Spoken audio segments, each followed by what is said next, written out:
Thank you for listening to Comics for Fun and Profit this calendar with your sneak peek at next week, episode number 553.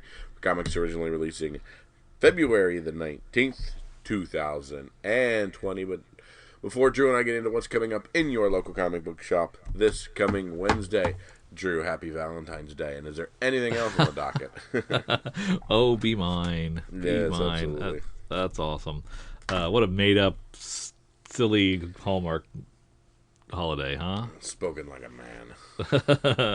Oh, well. What are you going to do? First up is Jason wants to know that he's going to be at the amazing Comic-Con Aloha next weekend on the 21st, 22nd, and 23rd of February to hang out with Billy D. Williams, Donnie Cates, Freddie Williams II, David Nakayama, Beth Sotella, Joel Gomez, Phil Tan, Jimmy Chung, Frank Mastro-Moro of Aspen Comics, Lucas Martin, the owner of Dragon's Lair, which is his LCS, who'll be there, Karen Nicole, a Power Girl cosplayer, and Larissa Page, who I believe, is she the one that wished you a happy birthday one year? No. Different cosplayer. But wish him luck. He's got a bunch of interviews lined up, and so he'll be doing a very, very special Hawaiian episode of Comics for Fun and Profit in the near future. Hopefully, as long as he gets all those interviews that he has lined up happen. So Very cool. good luck to you, Jason. We appreciate you being our roving reporter on the streets. Ken wants to know, what's up with this Bad Idea new comic publisher? Okay, so what I know so far, not a lot, but it's a bunch of dudes from Valiant who are putting out this new publishing company called Bad Idea. They're going to eliminate digital altogether. Oh, my. They're going to put out 1 to 2 high quality prestige format printed titles per month. They're going to keep their titles at $3.99. They're not going to do trades, which is an interesting strategy. Very purist. Very floppy. Very kind of purist. purist. So floppies, high quality. Keep toeing the line at $3.99. Matt Kent creator, Jeff Lemire's attached. Some really good creators attached right off the gate. Everything's good. Their distribution is limited to 20 comic shops nationwide. So that's where the record scratches. And you're like, wait a minute. So for speckers in those areas, you might clean up. Yeah, no doubt. Because if it's not like a Midtown or somebody who has the ability to pre-order mass quantities, I don't know how the rest of the country is going to get it, and we don't yet know those 20 retailers. I'm being told that DCBS did not make the cut.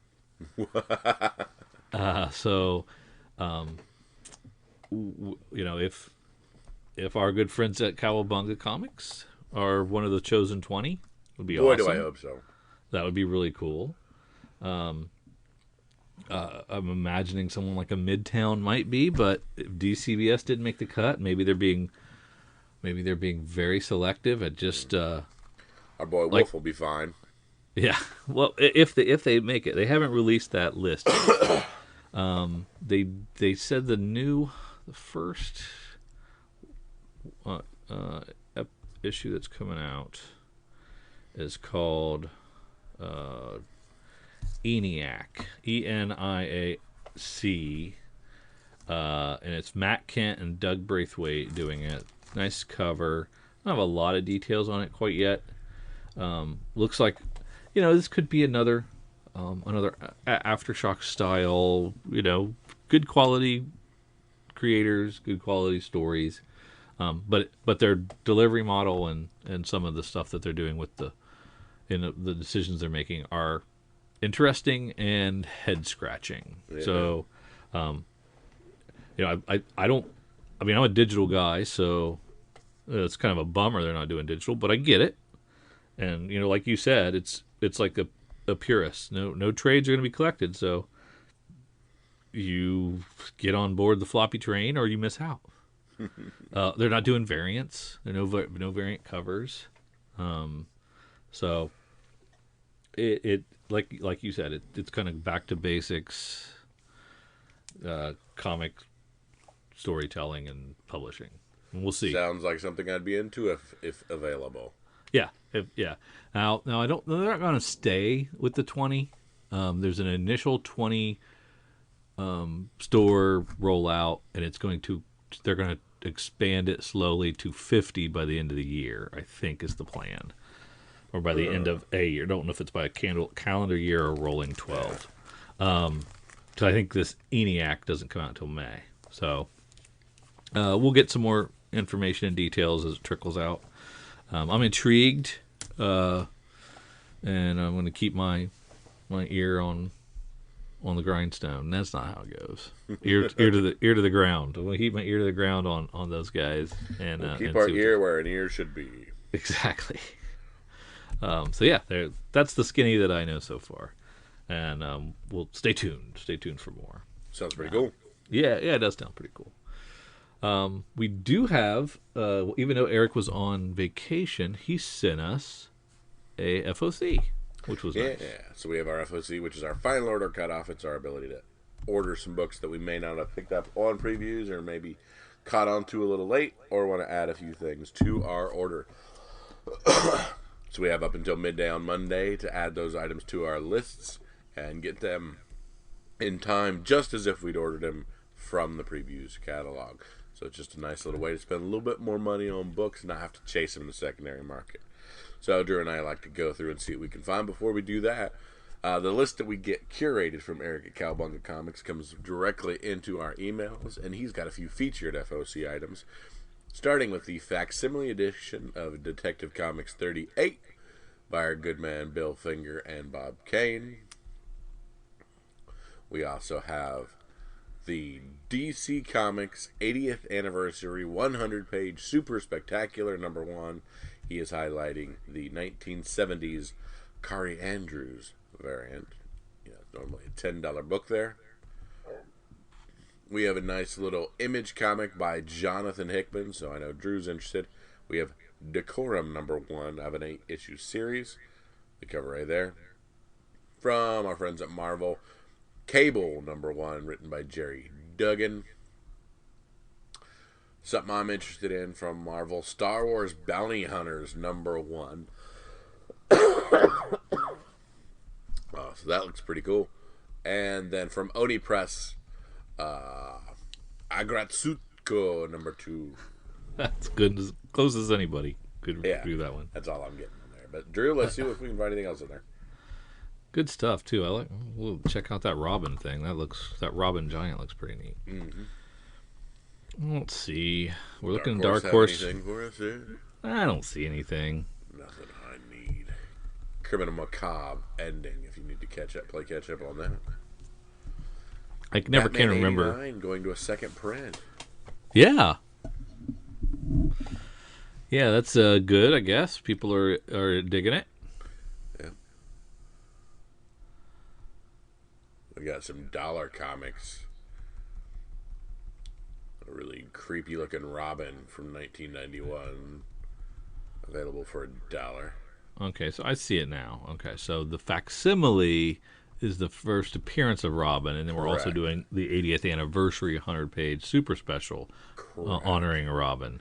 And we're doing 40s like we did with Detective and Action. We're doing like decade retrospectives. Correct. So for $1 you can get the 1991 Robin #1, or you can get the Death in the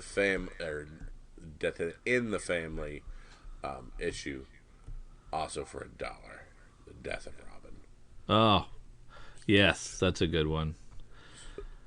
Those two are available for $1, like I said, as well as the facsimile of his old first appearance. So, and then we have a straight up Who's doing the okay? Lee Weeks is doing the cover of the standard cover A. Is that? And that's there, but they're all $5.99. So with the discount, with a $9.99 comic, but they're Correct. all got a Jim Lee, a Tedesco. Oh, Derek Chew. Frank. What's the Frank Miller look like? I think I know what. Oh, it they're looks like. okay. So they're all doing different Robins. Yeah, from different decades. Yeah, there we got Carrie Kelly. There we got. Yeah, probably. I really like the Lee Weeks. It's kind of classic. But I could see any of these being nice to have. I got to think about that. That's a beauty. Not a lot of meat on the bone though when you're buying a $10 comic. True story. I don't think the numbers for this will be as big as some of the other ones. Or I'm trying to think if it'd probably be what did we have just the other time? Was it Flash or Wonder Woman? We've been having their big 750s and stuff. Yeah, no one's done. We haven't had 1,000 since Detective and Action. So these are kind of really nowhere near the hype of that. Yeah. But I think this is probably over a Wonder Woman, over a Flash, and That's what I'm thinking as well. Popularity, but below those other two that you mentioned. I think that Titans Giant that's the Walmart. It looks like the Walmart reissue. Yeah. Are we gonna get the Target comics the same way we got the Walmart, just later? I would assume. Okay. I loved my boy Jai Lee, but I don't necessarily like his Wonder Woman. No, that's a little off, isn't it? Yeah. Still good, but not. Oh, absolutely.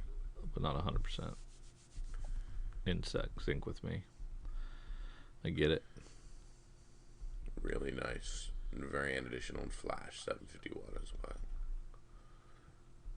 And I'm noticing with like Flash 751, we are not doing cardstock on everything. We still have Batman and the Outsiders with a cardstock variant, but our Catwoman, our Flash, are not doing cardstocks as the cover Bs.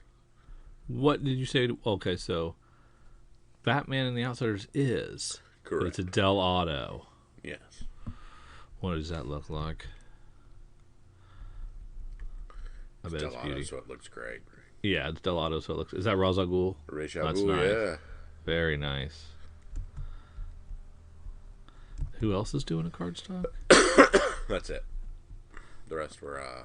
I'm wondering if that's some kind, because that looked like a gatefold, or not a gatefold, but a landscape cover. I'm wondering if it's like some kind of special deal, and they're phasing them out. It looks like they're phasing them out. It looks like they're going to the single price plan. At least it looks like with this FOC. We'll have to see how they start looking at previews and stuff, and I'll have to pay a little bit more attention because I have not been lately. Like the different price points and what's going on. Yeah, it is kind of. I'm sure we got an email about it, but I don't know that I committed it to memory. That's all for me for DC. I'm sliding down IDW. I don't see much there. I did read a Color Classics, that Usagi Yojimbo Color Classics. Really good. Really good. It's there's not a lot of detail in there, like when this came out. I think it was in '86, maybe in '86, if I recall from the cover.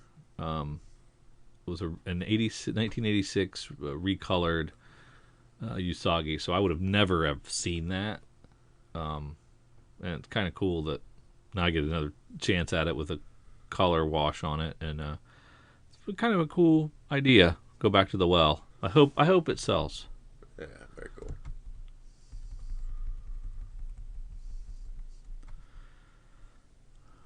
Slide into Image. I was looking at that Decorum. Is this the one that's Hickman? Yep. He hasn't done an Image title since Black Monday Murders, has he? Not that I can think of. And did he finish Black Monday Murders? I don't think so. So I'm guessing problem with co-creator if he's able to launch a new one but not finish the old one. Well, I mean, I can't think of another That reason. or he Can just you? doesn't. He does not have ideas for the rest of that one. I'm kind of thinking Black Monday Murders might have had like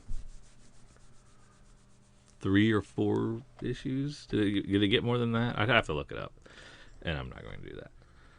Yeah, There's a Jamie McKelvey cover, you which is get very fifty nice. percent discount on your cover A, your 40% discount on your cover B, and your 30% discount on your cover C. So the nicest cover is the lowest discount. Yeah.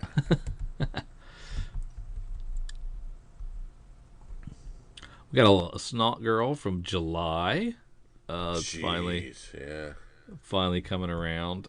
I didn't realize it had been gone that long, and ends the story arc and might end the series at this rate. Safe Sex number 7 is ending their story arc, so they're doing a 7-issue arc, which is a rarity. Yeah, that's a really thick trade if you're gonna try to do that. Yeah. I looked a little bit at this Stealth number 1 by Mike Costa. Stealth has waged war on crime in Detroit, but now he's taken his pursuit of justice too far. Bum, bum, bum. I think I read like some of the preview pages in the back. Yeah, so the character created by Robert Kirkman and Mark Silvestri. Oh, so when I wonder when that was. Oh, was that one of those pilot season one shots or something? Maybe. Something like that. Perfect for readers who enjoy Black Panther and Iron Man. Okay. Probably not me then.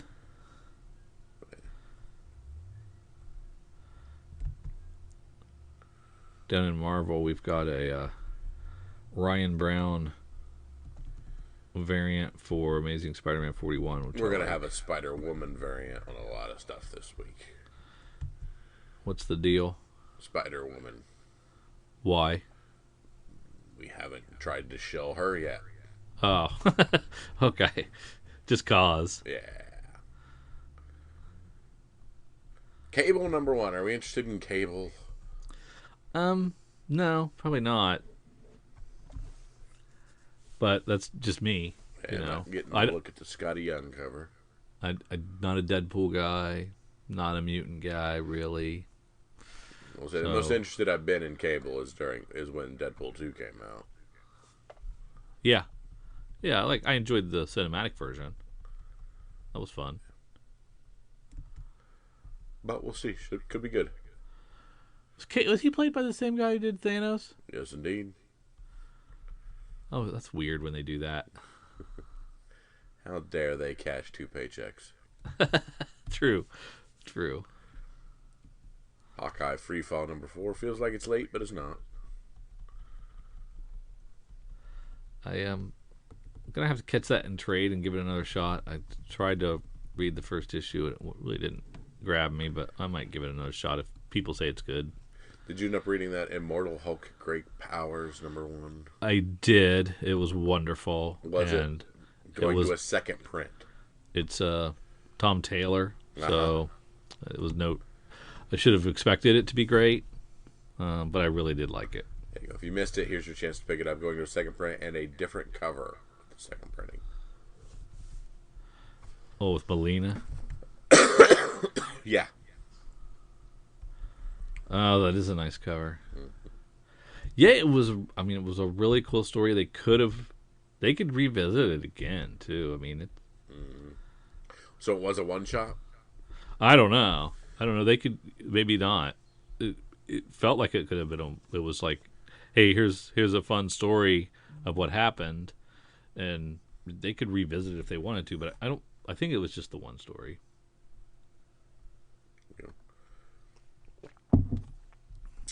Star Wars Bounty Hunters number 1 by what I'm reading as Sax Ethan, but I'm going to go ahead and assume it's Ethan Sachs. Never betray a bounty hunter, especially if it's Boba Fett. Years ago, Valiance and fellow bounty hunters Bosk and Boba Fett took a mission that went sideways in a bad way after Valiance's mentor, Nakano Lash, violently betrayed them. Valance's team barely escaped with their lives. He never thought he'd face his old mentor ever again until Lash finally resurfaces under mysterious circumstances. Every bounty hunter in the galaxy wants a piece of Valance. Is hell-bent on getting the prize first. He has a score to settle, but so does Boba Fett. Now, Boba Fett, I've asked this before. He's a Mandalorian, right? Yes, because he is a Boba Fett. Again, in movie continuity, which is I think all we have left, he is a clone of Jango Fett.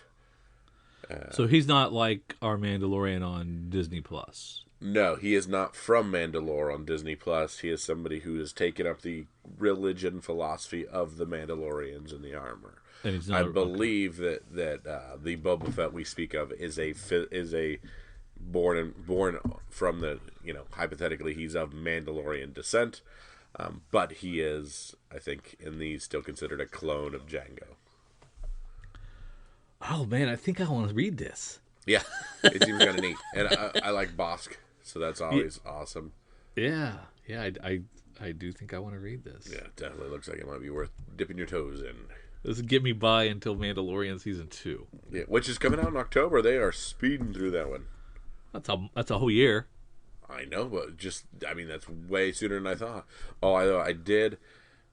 Okay, I got it. I've been in a Star Wars just vortex for a while now, and we were talking about Jedinak Revan last week, and then he had an action figure come out, the Star Wars Black Series. So I went to GameStop to pick that, and then they conned me into pre-ordering the Child action figure that comes out on May the 4th. So I've fallen back into a small toy well as well. So how that you don't open it, right? That's the plan.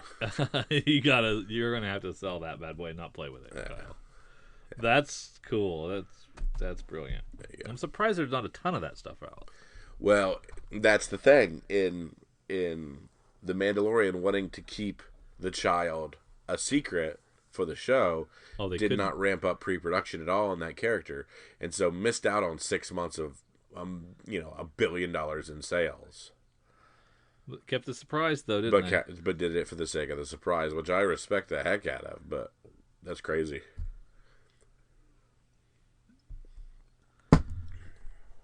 But we also have a few.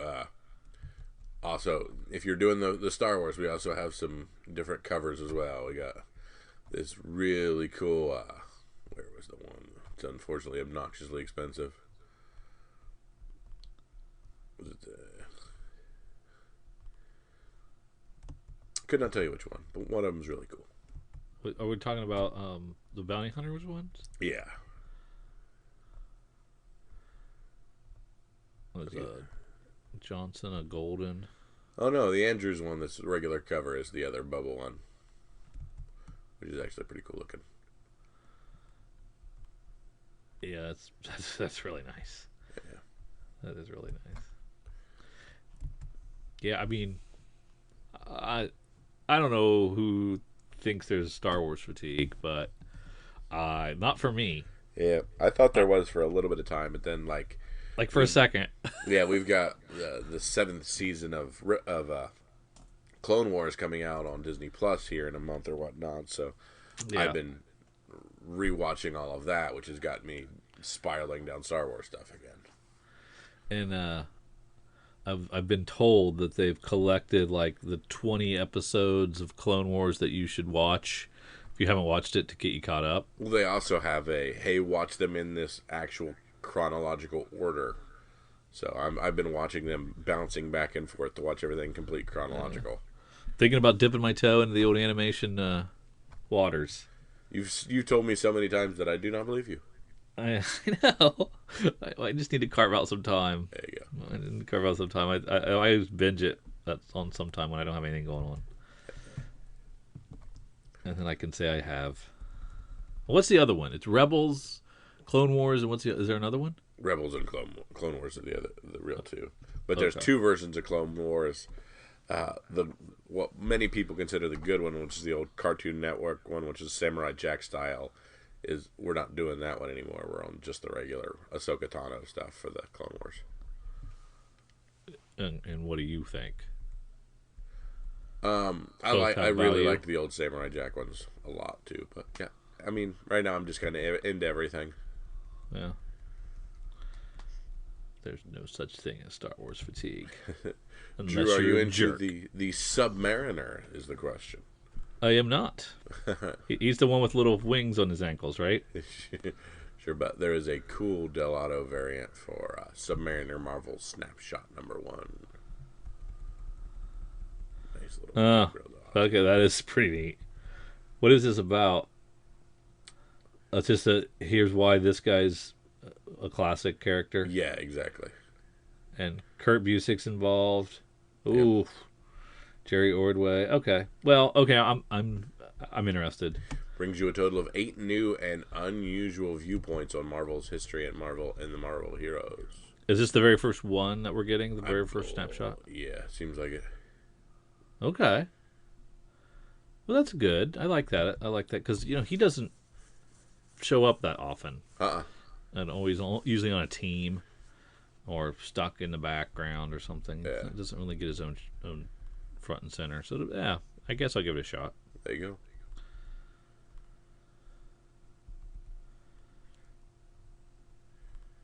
Yeah, and all the covers suck except for that Delato. The Delo is very nice. And is it a regular price or no? Yeah, it is. Yeah.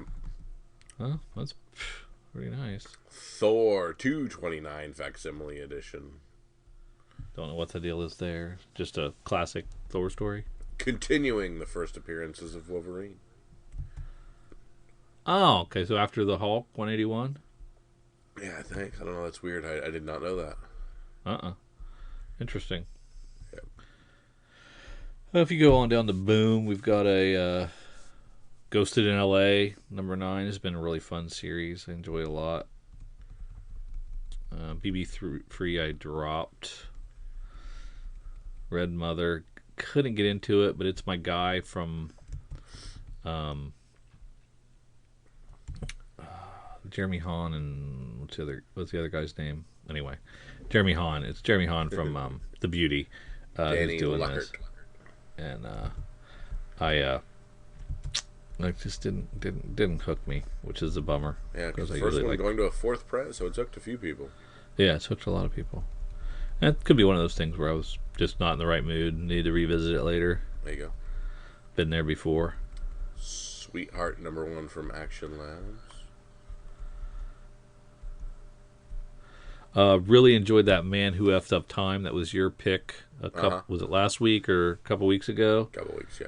That first issue was really good, and if you like that stuff where dabbling in time travel and things go screwy and you got to try to figure out how to fix it, I think just like all the things that you highlighted that you like in a time travel book, it was in this. Awesome. And so they delivered, and like the main character was pretty cool, and so it really good. Another good Aftershock book, so well worth checking out. There you go. From Absolute Comics Group, Benny Powell, and the author known as Kreese with 3 E's.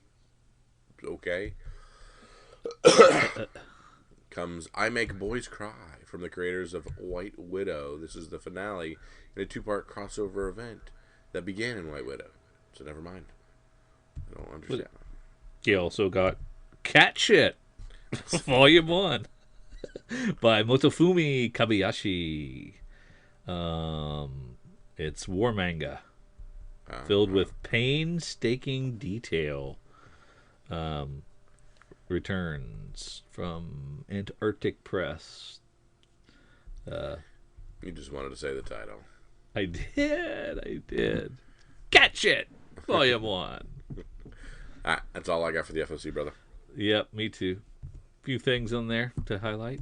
Yeah. So if there's anything that's interesting you, hopefully your local comic shop does the FOC. Or if you're ordering things, Cowabunga can toss those in your order. Yes, they can.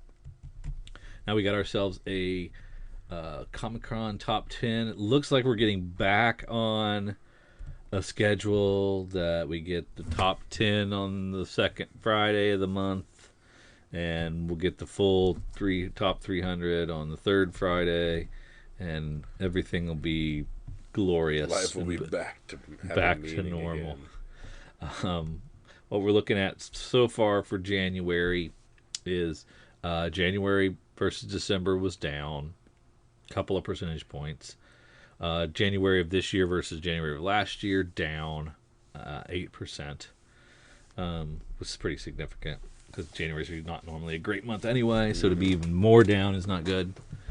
Top publisher Marvel taking nearly 50% of the unit share, so 46.67%.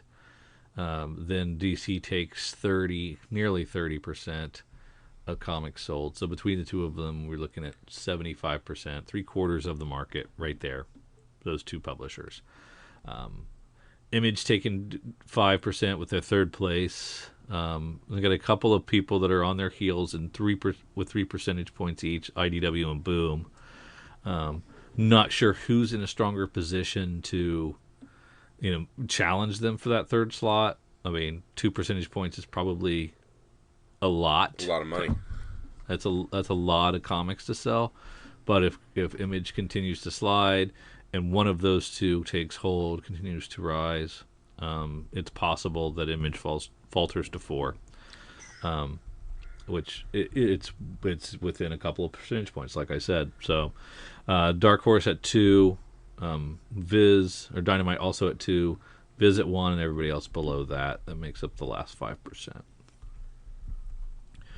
Our top selling comics of the month kicks off with Wonder Woman 750 taking the top spot, that $10 book from DC. We have Thor #1 from Marvel in the second slot. Star Wars is #1. This is the Greg Pak version relaunch, I think. Or is he owned? No, is this Charles Soule or Greg Pak? I don't know. The relaunches get me confused. Then we have X-Men 4 and 5 taking the 4th and 5th slot, respectively. Guardians of the Galaxy #1 relaunch in 6. Batman 86 in 7. Amazing Spider-Man 38 and 37 in 8th and 9th in reverse order. And Star #1 rounding out the top 10. Anything in that list intrigue you at all that pops out at you when you take a look at it? Of course, another $10 book at rank #1. Only 2 DCs in the whole top. And then, of course, Star #1 sneaking in there as well. Yeah, I didn't feel that was going to happen, so that's a surprise for me. Is Star making it in there? What do you think we got as far as over 100,000? I'll do the top three, the number top ones. 3. I don't think X-Men's still selling that high, is it? Yeah, I don't think so either. I'll go just the top 2. There you go. And what do you think Wonder Woman's going to sell? I wouldn't think it would be that high. 130. Yeah, I'll go over. I'll go over one. I'll go 140. But yeah, I think I'm right there with you. I don't think it can be that high. When you look at the dollar sales, you get Joker, Harley, Criminal Sanity slipping in there, making the top 10 with #7, and Batman: Curse of the White Knight #6, getting at rank 8. Some $4.99 comics making their way in there instead of some of these $3.99 Marvel and DC books, pushing them out, which makes sense. We have best-selling graphic novels. We've got Absolute Carnage topping the list from Marvel. Diana, Prince of the Amazons from DC at the second slot. Another Watchmen reissue at #3, based on I'm guessing the HBO series, pushing that back up there again. League of Legends Lux, don't know what that is. House of online X. video game. Oh, okay. House of X, Powers of X hardcover. $60 hardcover is at the fifth slot, so I'm sure that's a little higher in the dollar line item. And then we have Stranger Things Zombie Boys at rank 6.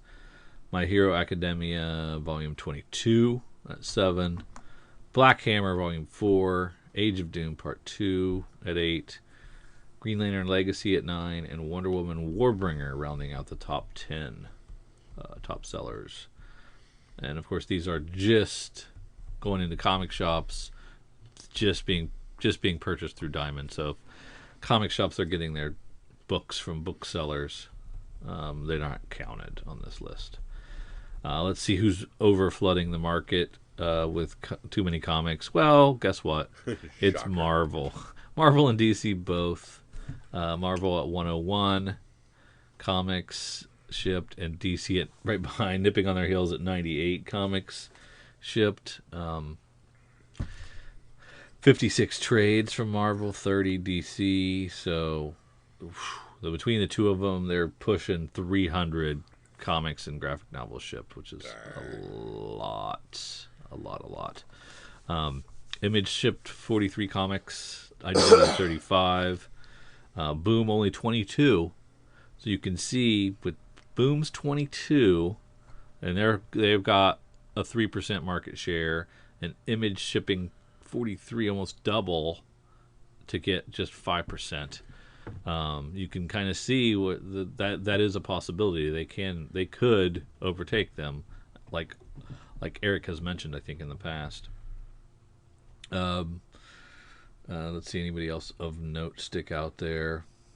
IDW doing 35, Dark Horse 25, Source Point had 16 books ship, more than Dynamite even, which I wouldn't have guessed that. Yeah.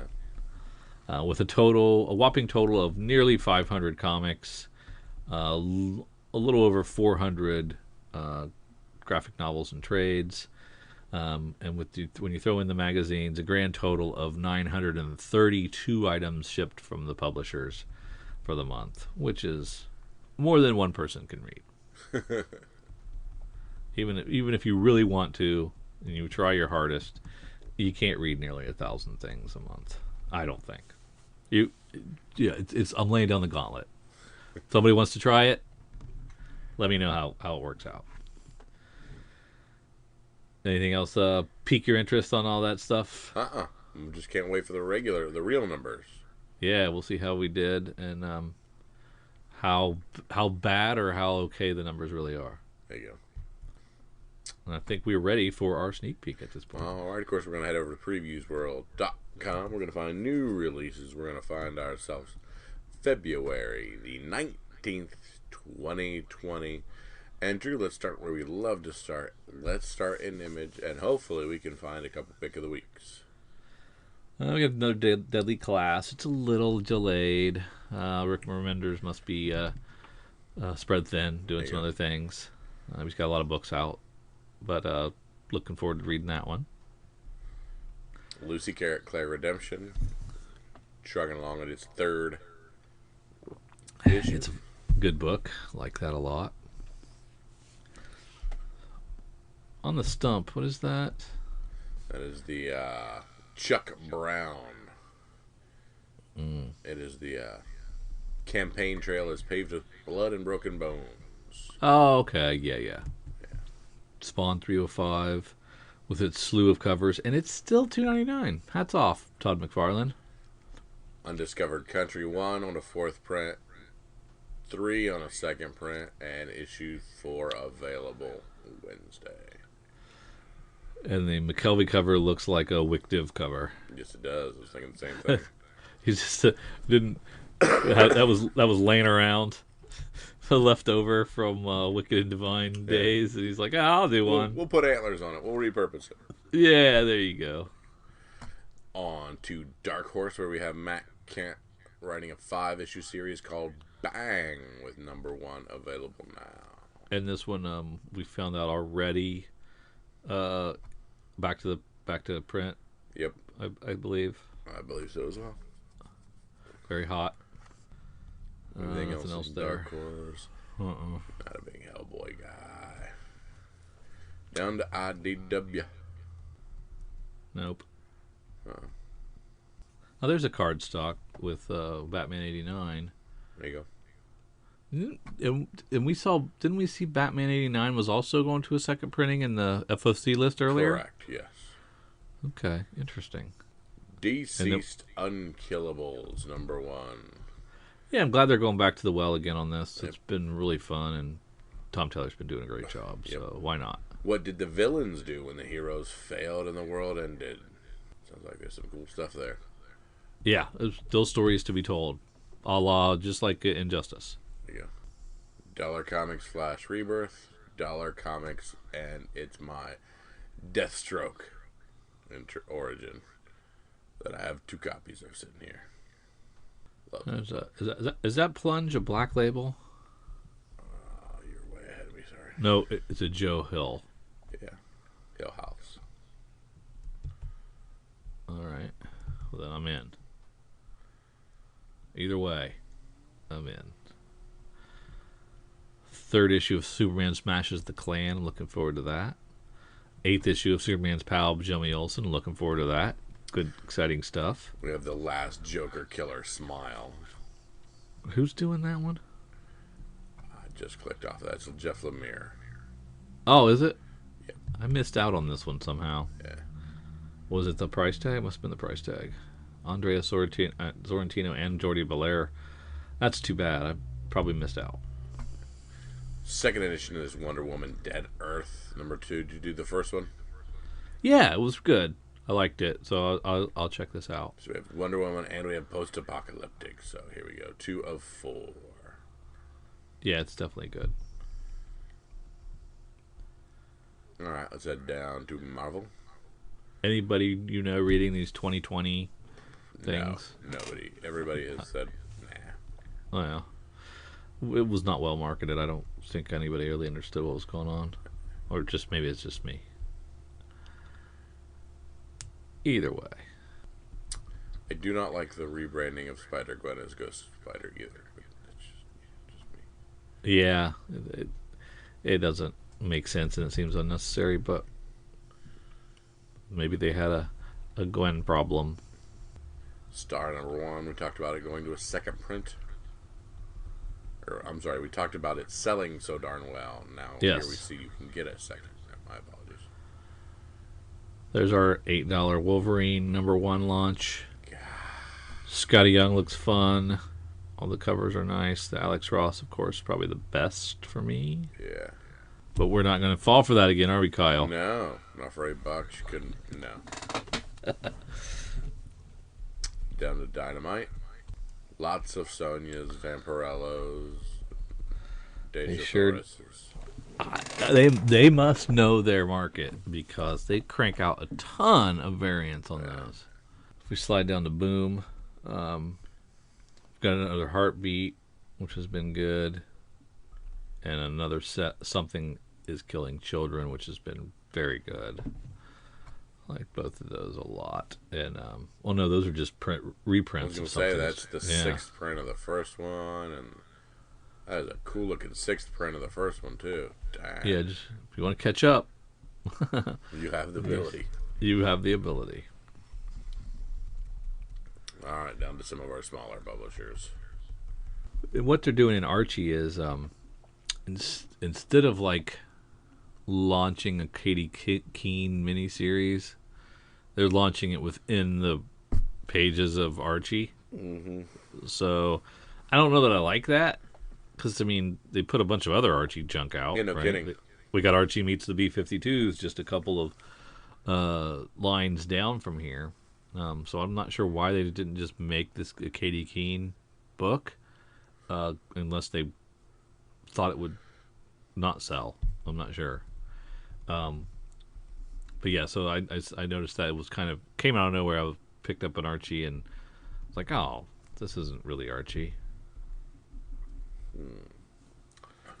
From Scout Comics, we have Canopus, #1 by Dave Chisholm. Helen wakes up marooned on a lifeless alien planet 300 light years from Earth with no memory beyond a hazy sense of extinction level urgency to return to Earth. So it sounds like Castaway. They said Castaway meets Annihilation. Yeah, I can see that. She's got apparently a robot companion instead of a volleyball. Still Wilson, though. Yeah. Dr. Tomorrow's an existing character, correct? From Valiant? Oh, yes. Yeah, that's about it. Unless you see something that jumps out at you. Did we already do God Killers from Aftershock? Was that the first issue? Yeah, first issue of God Killers. Oh, I missed it. Yeah. Who's doing that? Mark Sable. Oh, I'm not familiar. Man, House on Earth.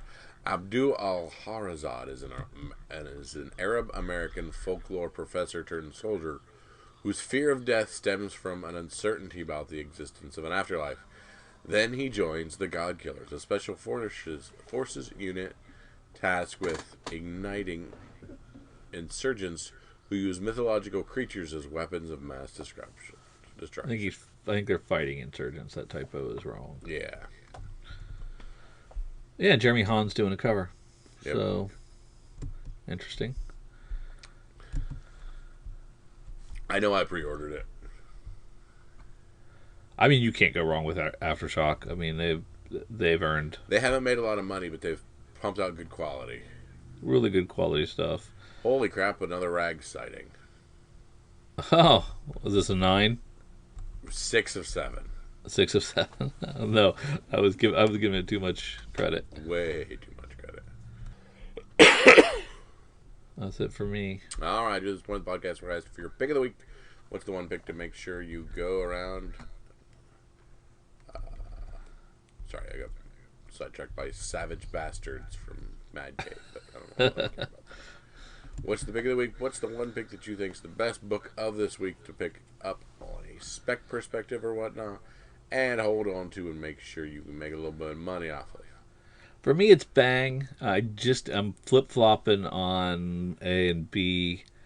I like B cover better because it's Matt Kent, but I'm really partial to Matt Kent watercolors. Yeah. A little more than most general collectors, so I don't think that's the spec pick. It's probably cover A. I will go back to my brother's advice. Always, always, always cover A. Yep. And I'm going to go with Bang #1 from Dark Horse. Very nice. I'm going to go with our aforementioned God Killers from Aftershock. You cannot go wrong with that. No, because I am very interested in reading that book. So I want to thank you guys for tagging along with Drew and myself through our pick of the week. If you had a different book than we did here, because there was some great stuff in here, write into the podcast. Let us know what you're excited for this week. Or if you agree with us, hey, throw a little pub behind us and say, you know what, guys? You guys are on fire lately. So we'd love to hear that kind of thing as well. Find us on the Instagrams, the Twitters, Facebook. Drop us a Gmail, all that fun stuff. And we really appreciate you guys. So thank you much for Drew and for myself. See ya.